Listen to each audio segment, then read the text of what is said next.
my fellow Americans, contact your representatives in Congress. Remind them of who we are. Remind them of what is best in us and what we stand for, so that we can leave behind a world that is more secure and more peaceful for our children. Thank you very much.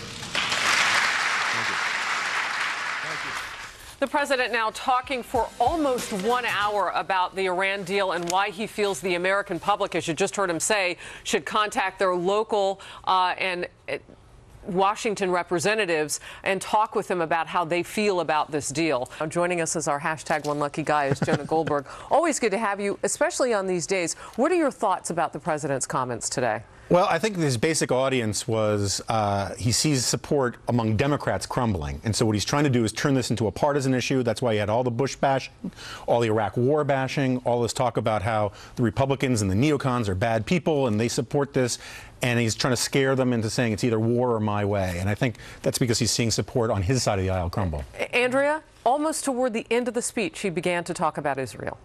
That's right. I think a little too late. It should have been further up, but all you have to do is look at what Iran is saying. So forget what the president said today. I'm focused on what the Ayatollah has been saying. He just published a book, How to Outwit Israel. He's talked about the great Satan, America. What I didn't like is at the beginning of the speech, the president took a blame America tact, which was saying that it was our mindset that got us in the war with Iraq. Again, not pointing the finger to the mindset in the Middle East of terrorism that really is the root of this problem. And frankly, this deal only emboldens that mindset, and he said the opposite today. I don't think his case was that compelling. Real quickly about where this was, Kennedy. This was at American University, just like JFK back in 1963, talked about the Soviet Union, kind of mirroring that. Did he sound like Kennedy? He was going for some moments like that. Did you see or hear it? I hate to get all Lloyd Benson on the president, but, sir, you're no Jack Kennedy.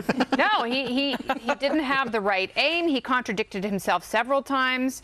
He at first talked about how powerful Iran is and later switched the premise to, they're only a regional power, again, some of this JV language. And he also didn't have the big, bold philosophical lines that he admires so much in JFK. Something that stuck with me was his comments on China, basically saying China holds so much of our debt, we can't possibly upset them. So that makes this a good deal. Yeah, Secretary Kerry telling The Atlantic today that this would be the ultimate, and I'm quoting him, screwing of the Supreme Ayatollah in Iran if we don't get this deal.